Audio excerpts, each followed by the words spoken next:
Hello friends, this is Prabhakar Bogula, Chief Consultant, NISBAD, and the session for the day is Financial and Digital Literacy.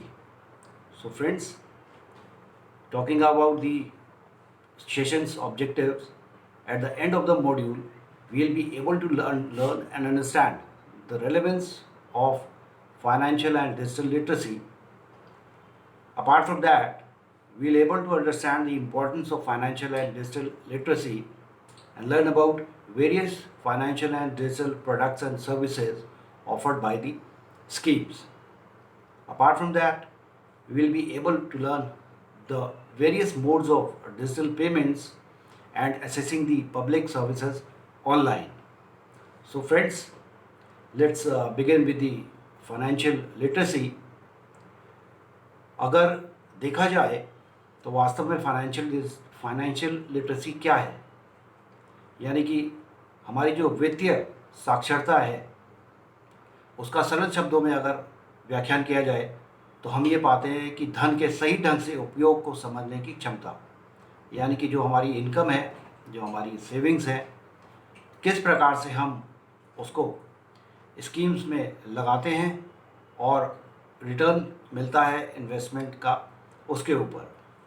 इसके साथ ही दोस्तों बहुत सारे components हैं financial literacy में, जैसा कि पर्सनल फाइनेंस है। पहला, पर्सनल फाइनेंस का मतलब है हमारी इनकम्स, हमारी सेविंग्स, हमारे इन्वेस्टमेंट प्लान्स, हमारा इंश्योरेंस, हमारे रिटायरमेंट प्लान्स और उनके बेनिफिट्स, ये सारे क्लब होते हैं फाइनेंशियल पर्सनल फाइनेंस के तहत। इसके साथ ही हमारी टैक्स प्लानिंग है, यानी कि ऐसे कौन कौन सी सर्विसेज है, कौन कौन से प्रोडक्ट्स हैं जिनमें हम इन्वेस्ट करते हैं और बेनिफिट जो टैक्स का है, रिबेट का, वो हमें eight the end of the year इसके द्वारा प्राप्त होता है।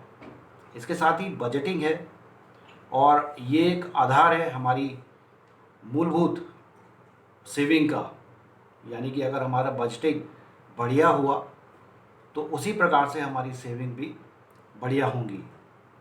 और बजट बहुत ज़रूरी है, एक हाउस होल्ड के लिए भी, एक इंडस्ट्री के लिए भी और किसी बिजनेस के लिए भी। इसके तहत आता है हमारा इन्वेस्टमेंट इन एसेट्स, यानी कि जो भी हमारी इनकम है उसको किस प्रकार से हम अलग अलग एसेट्स में लगाते हैं और उनका जो बेनिफिट है वो हम डिराइव करते हैं। इसके साथ ही हमारे रिटायरमेंट प्लानिंग है। आज मार्केट में बहुत सारे रिटायरमेंट प्लान्स हैं, कौन सा प्लान मेरे अनुरूप है और क्या उसके बेनिफिट्स हैं, क्या उसका आउटकम है, वो सब देखते हुए, जांचते हुए, परखते हुए हम लोग जो है रिटायरमेंट प्लानिंग के बात करते हैं और प्लान्स ऑप्ट करते हैं। इसके साथ ही कुछ एस्पेक्ट्स हैं फाइनेंशियल लिटरेसी के, जैसा कि परचेज पावर पैरिटी बेसिस पे अगर हम देखें तो विश्व में हमारी जो इकोनॉमी है वो तीसरे नंबर पे है। इसके साथ ही लगातार 5 वर्षों से हम लोग 7% पर एनम जीडीपी पे हैं और हमने इसको रिटेन किया है। इसके साथ ही 22% पॉपुलेशन हमारी ऐसी है जो कि ऑर्गेनाइज सेक्टर में काम कर रही है, कार्यरत है, और 20% जो पॉपुलेशन है कंट्री की, यानी कि जो हमारे सिटीजन्स हैं, वो लोग अभी भी अनबैंक्ड हैं, फाइनेंशियली एक्सक्लूडेड हैं। और ये जो हमारे अनबैंक्ड पॉपुलेशन है इसमें हमारे फार्मर्स हैं, छोटे व्यापारी हैं और अनऑर्गेनाइज्ड लेबर हैं, जो कि 20% का कंट्रीब्यूशन अनबैंकिंग के तहत देते हैं। तो दोस्तों बात करते हैं पर्पस की कि फाइनेंशियल लिटरेसी क्यों ज़रूरी है और क्या कारण ऐसे हैं जिसके तहत ये फाइनेंशियल लिटरेसी की ज़रूरत पड़ी। सबसे पहला जो पॉइंट है वो है कैशलेस बैंकिंग, यानी कि एक ऐसी प्रणाली जहां पर कैश का रोटेशन मिनिमम हो और ज़्यादातर पेमेंट हम लोग डिजिटली कर पाएँ। so that transparency can be maintained. इसके साथ ही हमारे जो religious government public private institutions हैं वो भी कैशलेस बैंकिंग के तहत आएँ और ट्रांसपेरेंसी मेंटेन हो पाए। इसके साथ ही जो हमारा वीकर सेक्शन है सोसाइटी का, उसको एक ऐसे हायर लेवल इनकम पे लेके आना इन स्कीम्स के माध्यम से और फाइनेंशियल लिटरेसी के माध्यम से, ताकि उनका जीविकोपार्जन अच्छी तरीके से हो पाए।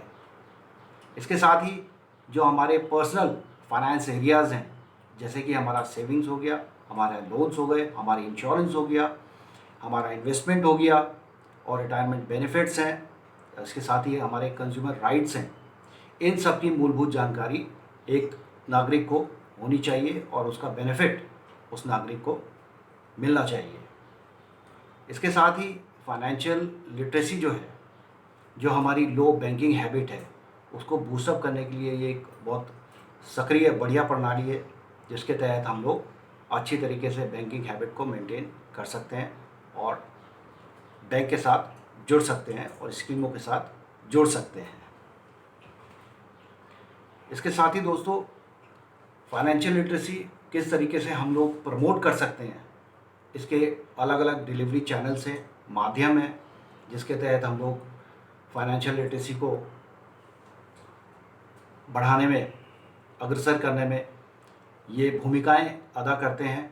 जैसे कि बुक्स हो गया आपका, बुक्स के माध्यम से, मैगजीन्स के माध्यम से, ब्राउशर्स के माध्यम से, पैम्पलेट्स के माध्यम से।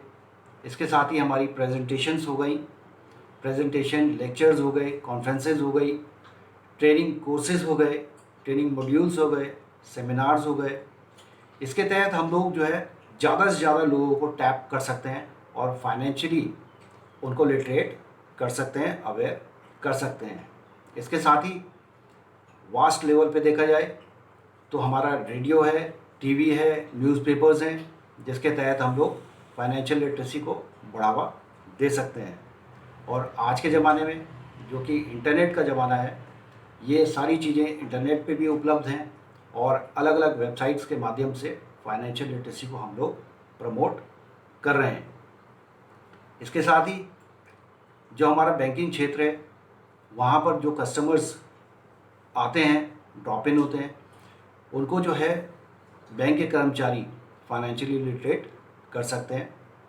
इसके साथ ही लिटरेसी कैंप हम लोग लगाते हैं जगह जगह, जहाँ पर लोगों को फाइनेंशियल लिटरेसी का हम लोग अवेयर करते हैं, उसके बारे में, अलग अलग स्कीम्स के बारे में, अलग अलग प्रोडक्ट्स के बारे में और बेनिफिट्स क्या क्या चीज़ हैं प्रोडक्ट्स के, वो लोगों को हम लोग अवेयर करते हैं। और निस्बत भी इस काम में अग्रणी भूमिका निभाता है। जहाँ पर भी हम लोग ट्रेनिंग प्रोग्राम्स, ट्रेनिंग शेड्यूल्स करते हैं, वहाँ लोग हम निस्बत की ओर से फाइनेंशियली लिटरेट करते हैं लोगों को, अलग अलग स्कीम्स लोगों को बताते हैं और क्या बेनिफिट वो लोग स्कीम के द्वारा ले सकते हैं, इसकी पूरी जानकारी हम लोग देते हैं नागरिकों को। इसके साथ ही कुछ प्रोडक्ट्स हैं डिपॉजिट्स के, कि जिसके माध्यम से हम लोग बेनिफिट्स लेते हैं, रिटर्न लेते हैं अपनी इन्वेस्टमेंट के ऊपर। जैसे कि पहला हमारा करेंट अकाउंट है। करेंट अकाउंट यानी कि दूसरे शब्दों में इसको फाइनेंशियल अकाउंट भी बोलते हैं और इसमें हमें एक सुविधा दी जाती है कि हम लोग ज़्यादा से ज़्यादा ट्रांजैक्शन एक दिन में कर पाएँ। इसके साथ ही हमारा सेविंग बैंक्स अकाउंट है, जो कि एक बेसिक अकाउंट है, जहाँ पर हम मनी को विड्रॉ कर सकते हैं, डिपॉजिट कर सकते हैं और एक सेफ्टी पर्पस से भी बैंक जो है इम्पॉर्टेंट हो जाता है। इसके साथ ही हमारा आरडी अकाउंट है, जिसमें कि टर्म डिपॉजिट मंथली बेसिस पे किया जाता है और जो रेट ऑफ इंटरेस्ट है, जो भी रेट ऑफ इंटरेस्ट प्रिवेलिंग है at the time of deposit, वो एक कस्टमर को दिया जाता है और जो भी benefits eight the end of the time मिलने हैं, वो सारे के सारे उस कस्टमर्स को मिल पाते हैं। इसके साथ ही हमारा टर्म डिपॉजिट अकाउंट है, जो कि एक फ़िक्स टर्म इन्वेस्टमेंट प्लान है, जिसके तहत एक टाइम बाउंड लिमिट है जहाँ पर हम अपने अमाउंट को फिक्स टर्म के लिए डिपॉजिट करते हैं, और ये एक शॉर्ट टर्म डिपॉजिट है जिसके तहत जो भी प्रिवेलिंग रेट ऑफ इंटरेस्ट है वो दिया जाता है, और उसका benefit eight the end of the time, यानी कि टाइम बाउंड स्कीम है, समय के साथ ही वो सारे बेनिफिट्स मिल जाते हैं। इसके साथ ही है हमारा पब्लिक प्रोविडेंट फंड, यानी कि ये एक ऐसा इन्वेस्टमेंट प्लान है जो कि लॉन्ग टर्म इन्वेस्टमेंट प्लान है और बैकअप है by the government of India, और सेफ्टी है इसमें अकाउंट में, और अट्रैक्टिव रेट ऑफ इंटरेस्ट है जिसके तहत बेनिफिट्स डिराइव कर सकते हैं। इसके साथ ही हमारा सुकन्या समृद्धि अकाउंट है जो कि बेबी गर्ल जो चाइल्ड है उसके लिए ये एक ऑप्शन सरकार द्वारा दिया गया है, और इसका भी रेट ऑफ इंटरेस्ट जो है it is higher as compare to other deposit schemes. Then senior citizen account, यानी कि जो हमारे सीनियर सिटीजन्स हैं, जो हमारे रिटायर्ड पर्सनस हैं, उनका जीविकोपार्जन अच्छी तरीके से हो सके उनके लिए एक स्कीम है, और काफ़ी अट्रैक्टिव स्कीम है, और बहुत सारे लोग इस चीज़ का बेनिफिट उठा रहे हैं। इसके साथ ही हमारी एक और स्कीम है जिसका नाम है पीएम गरीब कल्याण डिपॉजिट योजना। ये योजना 2016 में लॉन्च हुई थी, और मूलभूत कारण एक ही था कि ज़्यादा से ज़्यादा ब्लैक मनी जो है वो दोबारा इकोनॉमी में रिवाइव की जा सके। इसके साथ ही प्रधानमंत्री जनधन योजना है जो कि 2014 में लॉन्च की गई थी, और इसमें banking, savings, remittances, credit, insurance, pension, ये सारी मूलभूत सुविधाएं एक ही अम्ब्रेला के तहत दी गई हैं, और बहुत बेनिफिशियल स्कीम है प्रधानमंत्री जनधन योजना, and one must opt for the scheme. इसके साथ ही कुछ एडवांसेस हैं, कुछ ऐसे प्रोडक्ट्स हैं जो कि एडवांस के रूप में, लोन के रूप में फाइनेंशियल इंस्टीट्यूशंस द्वारा और बैंक्स द्वारा दिए जा रहे हैं, जैसा कि कैश क्रेडिट है या ओवरड्राफ्ट फैसिलिटी है। ये एक ऐसी फैसिलिटी है, ये एक शॉर्ट टर्म लोन है जो हमारा वर्किंग कैपिटल है उसकी रिक्वायरमेंट को मीट करने के लिए बैंक द्वारा या फाइनेंशियल इंस्टीट्यूशन द्वारा दिया जाता है। टाइम बाउंड है, और समय सीमा समाप्त होते ही आपको ये डिपॉजिट जो है रिफ़ंड करना पड़ता है। इसके साथ ही हमारा है रुपी डेबिट कार्ड।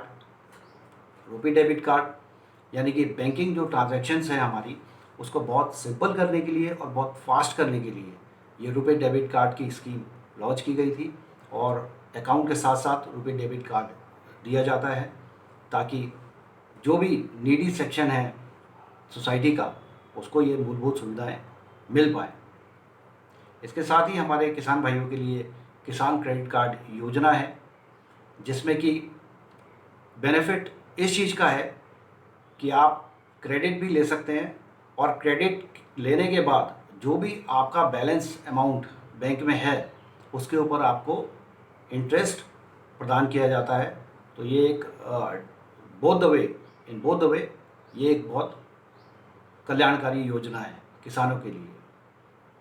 इसके साथ ही हमारा एग्री टर्म लोन है, यानी कि अगर आपको ट्रैक्टर, डेयरी, पोल्ट्री, फिशरी इस क्षेत्र में आप काम कर रहे हैं तो ये एक टर्म लोन आपको प्रोवाइड किया जाता है बैंकिंग इंस्टीट्यूशन द्वारा, फाइनेंशियल इंस्टीट्यूशन द्वारा, और ये 15 साल का एक लॉक इन पीरियड है जो कि 15 साल तक एक्सटेंड हो सकता है, and within 15 years you have to refund the amount. इसके साथ ही हमारा demand loan, personal pension, gold, express credit, education loan है, यानी कि ऐसा लोन जो कि आप रीपे करेंगे जब आपका पूरा जो भी व्यवस्था है वो पूरी हो जाएगी, तब आपको ये रिफ़ंड करना है बोरोवर द्वारा। देन टर्म लोन, अगर आपको व्हीकल खरीदना है या स्मॉल मीडियम एंटरप्राइज के तहत कोई यूनिट लगानी है तो टर्म लोन की सुविधा जो है बैंकिंग सेक्टर द्वारा और फाइनेंशियल इंस्टीट्यूशन द्वारा दी जाती है। देन मुद्रा लोन, अगर मुद्रा लोन की हम बात करें तो 3 कैटेगरीज में जो है ये लोन की प्रणाली काम करती है, जिसमें शिशु, किशोर और तरुण है। यानी कि 3 कैटेगरीज में आपको लोन दिया जाता है। लिमिट है इसमें, जैसे कि 50,000 तक की लिमिट है, उसके बाद 50,000 से 5 लाख तक की लिमिट है, और फिर 5 लाख से 10 लाख तक की लिमिट है। तो इस लिमिट के तहत ये लोन सरकार द्वारा, बैंक द्वारा दिया जा रहा है हमारे उद्यमियों के लिए, और ये बहुत ही कल्याणकारी योजना है जिसके तहत करोड़ों लोगों ने बेनिफिट्स उठाए हैं। इसके साथ ही हमारा है स्टार्टअप इंडिया, यानी कि 2015 में ये स्कीम लॉन्च की गई थी, और एक क्राइटेरिया था स्टार्टअप लॉन्च करने के लिए, क्योंकि बहुत सारे ऐसे बैरियर्स थे जो किसी भी उद्यमी के लिए बहुत सारी मुश्किलें पैदा कर रहे थे। तो वो सारी मुश्किलें दरकिनार करके स्टार्टअप इंडिया जो है स्कीम लॉन्च की गई, जिसमें licence raj, unnecessary permissions, foreign investment proposals और हमारी जो क्लियरेंसेस हैं उनको बिल्कुल साइड करके एक ओपन विंडो सिस्टम किया गया, और जिसके तहत लोन्स प्रोवाइड कर रहे हैं स्टार्टअप इंडिया में, और बहुत लोगों ने इस चीज़ का बेनिफिट उठाया है। बहुत उद्यमी इस क्षेत्र में काम कर रहे हैं और इस स्कीम का जो है बेनिफिट ले रहे हैं। इसके साथ ही कुछ हमारे इंश्योरेंस और पेंशन प्लान्स हैं, जैसा कि प्रधानमंत्री सुरक्षा बीमा योजना, और ये बहुत ज़रूरी हो जाता है जब हम फाइनेंशियल लिटरेसी की बात कर रहे हैं, तो किस तरीके से इनकम को हम बढ़ाएं और किस तरीके से सेविंग्स को हम बढ़ा सकते हैं, और उसके साथ साथ अपनी जो सिक्योरिटी है लाइफ की वो भी बहुत ज़रूरी है। तो फाइनेंशियल लिटरेसी के थ्रू जो है इंश्योरेंस और कुछ पेंशन प्लान्स हैं, जैसा कि प्रधानमंत्री सुरक्षा बीमा योजना। ये एज ग्रुप का जो ब्रैकेट है इसमें 18 से 70 वर्ष का है, और बैंक द्वारा ऑपरेटेड है, ऑटो डेबिट, आधार लिंक्ड, 2 लाख का रिस्क कवरेज है, 1 लाख का डिसेबिलिटी कवरेज है इसके तहत, और काफ़ी कल्याणकारी योजना है। इसके बाद आता है आपका प्रधानमंत्री जीवन ज्योति बीमा योजना, यानी कि इसका भी एक एज ब्रैकेट है, 18 से लेकर 50 वर्ष, और बैंक द्वारा ही संचालित है, ऑटो डेबिट, आधार कार्ड से लिंक्ड है, और 2 लाख डेथ बेनिफिट का कवरेज है, और साथ में 330 रुपये इसका प्रीमियम है। इसके साथ ही हमारी पेंशन योजना जो है, जैसा कि अटल पेंशन योजना है, इसके तहत बहुत लोगों को कवरेज मिल रही है। इसका एज ब्रैकेट जो है 18 से 40 वर्ष का है। इसमें आपका एड्रेस प्रूफ, एज प्रूफ चाहिए होता है, और आपकी चॉइस के अनुरूप आपको जो है प्रीमियम पे करना पड़ता है।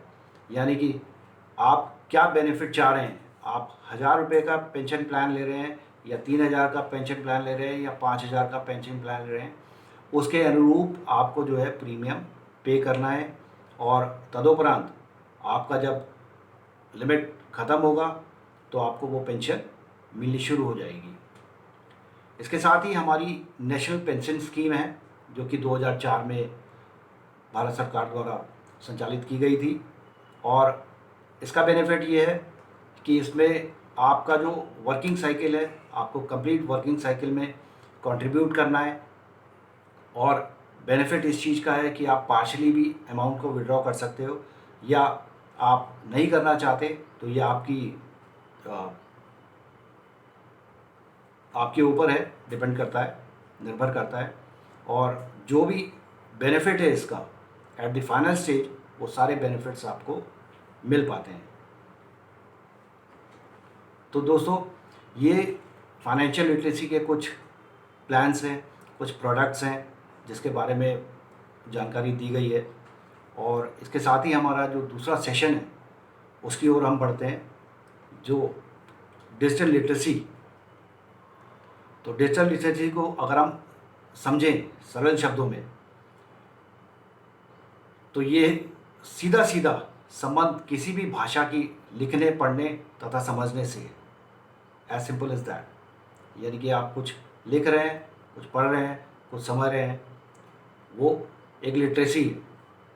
जब हम डिजिटल लिटरेसी का सवाल करते हैं या डिजिटल लिटरेसी की बात करते हैं, तो इसका मतलब है तकनीक और इंटरनेट के माध्यम से चीज़ों को पढ़ना, लिखना एवं समझना।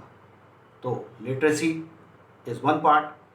डिजिटल लिटरेसी इज़ कि जब हम तकनीक का इन्वॉल्वमेंट कर लेते हैं लिटरेसी के साथ, तो वो डिजिटल लिटरेसी का एक रूप ले लेता है। और आज के समय में जहाँ इंटरनेट की धूम है, without internet we can not do anything. तो इंटरनेट बहुत इम्पॉर्टेंट रोल प्ले करता है। जैसा कि अगर हम बात करें कम्युनिकेशन की, तो कम्युनिकेशन इंटरनेट के माध्यम से हम लोग बहुत अच्छी तरीके से कर पाते हैं। हम चाहे ईमेल की बात करें, चाहे हम ट्विटर की बात करें, चाहे हम व्हाट्सएप की बात करें, तो ये सारे जो एप्लीकेशंस हैं, ये सारे एप्लीकेशंस इंटरनेट के माध्यम से ही कार्य करते हैं। इसके साथ ही इंफॉर्मेशन शेयरिंग का एक बहुत बड़ा प्लेटफॉर्म है, और विदाउट इंटरनेट इंफॉर्मेशन शेयर करना is very tough. Social networking की अगर हम बात करें, तो सोशल नेटवर्किंग आज के समय में without internet is very difficult. We can not imagine social networking. आपका फेसबुक हो गया, आपका व्हाट्सएप हो गया, आपका ट्विटर हो गया, ये आपका इंस्टाग्राम हो गया, ये सारी एक ऐसा प्लेटफॉर्म है सोशल नेटवर्किंग का जो कि इंटरनेट के माध्यम से ही हम लोग कर पाते हैं। इसके साथ ही जो हमारे युवा हैं, जब वो जॉब सर्च करने की बात करते हैं, तो हम ये पाते हैं कि इंटरनेट के माध्यम से हम लोग बहुत ईज़िली जॉब को सर्च कर सकते हैं, और हमारी क्या कैपेसिटी है, क्या हमारा कैलिबर है, और सामने इंडस्ट्री को क्या चाहिए, अगर हमारी मैपिंग उस चीज़ के साथ होती है तो ईज़िली हम उस जॉब को कर पाते हैं। इसके साथ ही बैंकिंग की अगर बात करें, तो आज के समय में जहाँ 100% बैंकिंग इंटरनेट प्रणाली के माध्यम से चल रही है, और जैसे ही इंटरनेट ऑफ होता है तो बैंकिंग जो है व्यवस्था ठप हो जाती है। तो बहुत इम्पोर्टेंट यूज़ है इंटरनेट का बैंकिंग में। इसके साथ ही एंटरटेनमेंट की अगर हम बात करें, तो इंटरनेट से बढ़िया कोई एंटरटेनमेंट का साधन हो नहीं सकता। ऑनलाइन शॉपिंग की अगर हम बात करें, फ्लिपकार्ट, अमेज़न, येपमी, ये सारी ऐसी प्लेटफॉर्म्स हैं जहाँ पर हम जब चाहें, जिस समय चाहें, अपना वेब सर्फ कर सकते हैं, और मनचाही चीज़ या प्रोडक्ट जो हमको चाहिए वो सब हम इंटरनेट के माध्यम से प्राप्त कर सकते हैं। इसके साथ ही आजकल ज़्यादातर बिजनेस जो हैं वो डिपेंडेंट हो गए इंटरनेट के ऊपर, और सारी ऑनलाइन सिस्टम्स के तहत ही हम लोग बिजनेसेस कर पा रहे हैं। देन एग्रीकल्चरल रिलेटेड इन्फॉर्मेशन, यानी कि एग्रीकल्चर से रिलेटेड जो इन्फॉर्मेशन है उसकी जानकारी भी हमको इंटरनेट के माध्यम से मिल पाती है। इसके साथ ही जो हमारे गवर्नमेंट बेनिफिट्स हैं, यानी कि जो हमारी वेलफेयर स्कीम्स हैं, तो कौन कौन सी ऐसी वेलफेयर स्कीम्स हैं जिसका बेनिफिट हम लोग डिराइव कर सकते हैं, ये इंटरनेट के माध्यम से ही हम लोग ढूंढ पाते हैं, और देखते हैं कि हम कहाँ पर किस स्कीम में कैसे फिट हैं, और उस स्कीम को हम अवेल कर सकते हैं। इसके साथ ही एक बहुत बड़ा माध्यम है इंटरनेट वेदर अपडेट्स का। तो वेदर अपडेट्स भी हम लोग इंटरनेट के माध्यम से ईज़िली कर पाते हैं। इसके साथ ही बहुत सारी ऐसी पब्लिक सर्विसेज हैं जो कि डिजिटली दी जा रही हैं हमारे सिटीजन्स को, हमारे नागरिक को, ताकि वो लोग जो हैं इसका उपयोग कर सकें, और जो भी बेनिफिट्स हैं उनका अच्छी तरीके से लाभ उठा सकें। जैसे कि राशन कार्ड जो है एक मूलभूत सुविधा है जो सरकार द्वारा दी गई है, और ये आज के समय में राशन कार्ड जो है ऑनलाइन हो चुका है, और आप ऑनलाइन राशन कार्ड को अप्लाई कर सकते हैं, और इसका जो है घर बैठे बैठे बेनिफिट आपको मिलेगा कि आपको घर पे इसकी जो है डिलीवरी हो पाएगी। इसके साथ ही हमारा वोटर आईडी कार्ड है, वोटर आईडी कार्ड के लिए पहले हमें काफ़ी जद्दोजहद करनी पड़ती थी, बहुत लंबी लाइन लगानी पड़ती थी, पर आज के समय में आप ऑनलाइन इसको अप्लाई कर सकते हैं और ऑनलाइन अप्लाई करने के बाद आपको समय सीमा के तहत ये घर पर ही डिलीवर हो जाएगा। इसके साथ ही आधार कार्ड की हम बात करें तो आधार कार्ड भी आज के समय में सारे चेंजेस हम आधार कार्ड में कर पाते हैं। हम लोग ऑनलाइन अप्लाई भी करते हैं आधार कार्ड को, और जो भी उसमें चेंजेस हैं वो भी हम चेंजेस अपने आप ही इंटरनेट के माध्यम से कर पाते हैं। इसके साथ साथ पैन कार्ड की अगर हम बात करें तो पैन कार्ड भी आज की डेट में हम लोग ऑनलाइन अप्लाई कर सकते हैं और समय सीमा है 15-20 दिन के अंदर आपको ये डिलीवर हो जाता है आपके निवास स्थान पर। इसके साथ ही हमारी पासपोर्ट सेवा है। पासपोर्ट जो कि एक काफ़ी टफ मैकेनिज्म है पासपोर्ट का, लेकिन आज के समय में बहुत ही ज़्यादा सरलीकरण इस चीज़ का कर दिया गया है सरकार द्वारा। हम लोग ऑनलाइन अप्लाई कर सकते हैं पासपोर्ट को, और जो भी इसकी डॉक्यूमेंटेशन है, डॉक्यूमेंटेशन पार्ट है, वो पूरा करने के तदोपरांत आपको घर पे ही ये डिलीवर हो जाता है। इसके साथ ही साथ हमारी ई ट्रांसपोर्टेशन सेवा है, यानी कि अगर हमने बुक कराना है ticket online, whether it is train, बस और बाय एयर, ये सारी मूलभूत सुविधाएं ई ट्रांसपोर्टेशन के तहत हमको प्रदान की गई हैं सरकार द्वारा। और आज के समय में इंटरनेट के माध्यम से, एप्लीकेशंस के माध्यम से हम लोग बहुत इजीली अपने टिकट्स बुक करा लेते हैं और उसका बेनिफिट जो है लेते हैं। इसके साथ ही हमारी जो ई पोस्टल और टेलीकॉम सर्विसेज हैं, यानी कि हमने अगर मनी ऑर्डर भेजना है तो आजकल ई पोस्ट के थ्रू मनी ऑर्डर्स हम भेज पाते हैं, स्पीड पोस्ट को ट्रैक कर पाते हैं, कोई ISD कोड हमने सर्च करना है तो वो ऑनलाइन हम लोग कर पाते हैं। इसी तरीके से ऑनलाइन डायरेक्टरी टेलीफोन की जो है वो नेट पर है, वेब पर है, जिसको कि हम सर्च करके और जो भी डिज़ायर्ड नंबर हमको जो ढूंढना है वो हम ईज़िली ढूंढ पाते हैं। इसके साथ ही आज के समय में ई एजुकेशनल सर्विसेज की अगर हम बात करें तो जैसा कि प्रदत्त है कि करंट सिनेरियो में कोविड-19 के तहत सारी जो एक्टिविटीज़ हैं वो इस टाइम रुकी हुई हैं, पर जो एजुकेशन और ट्रेनिंग पर्पसेस हैं वो हम लोग सॉल्व कर रहे हैं ई एजुकेशन सर्विसेज के थ्रू, यानी कि ऑनलाइन मैकेनिज़्म के थ्रू। तो आज की डेट में ऑनलाइन मैकेनिज़्म बहुत मुखर रूप से हमारे को बेनिफिट दे रहा है कि हम लोग एक दूसरे से कम्युनिकेट कर पा रहे हैं और जो भी हमारे सेशंस हैं वो हम लोग डिलीवर कर पा रहे हैं। देन उसके बाद आता है आपका ई ग्रीवियंस रिड्यूसल, यानी कि एक ऐसा प्लेटफॉर्म जहां पर जितनी भी सर्विसेज के बारे में आपको बताया गया है, अगर यहाँ पर आपको कोई डिस्क्रिपेंसी नज़र आती है या आपको लगता है कि आपने तो अपना काम अच्छे तरीके से कर दिया पर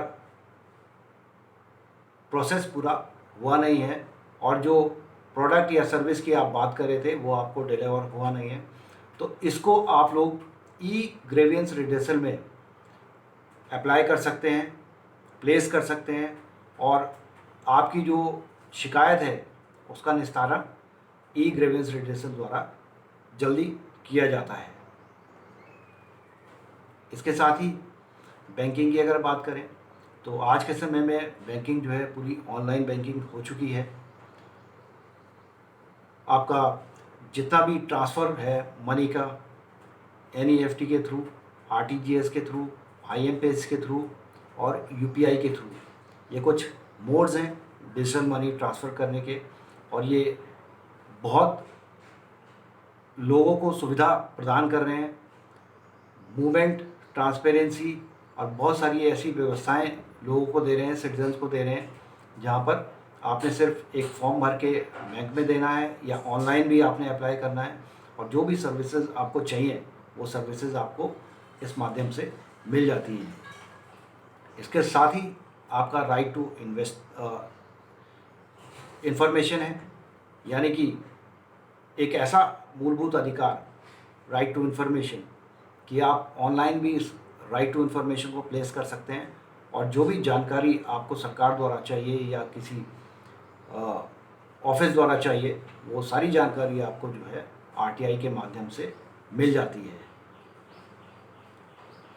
तो दोस्तों, ये कुछ फाइनेंशियल और डिजिटल लिटरेसी के प्रोडक्ट्स थे, सर्विस थे, जिसके ऊपर हमने आज चर्चा करी है।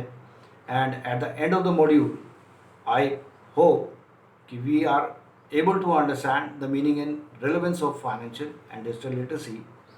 What is the importance of financial and digital literacy? We are able to understand it.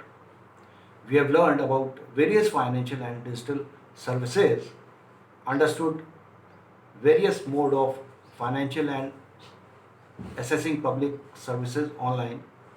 So friends, I hope the session was very useful to you.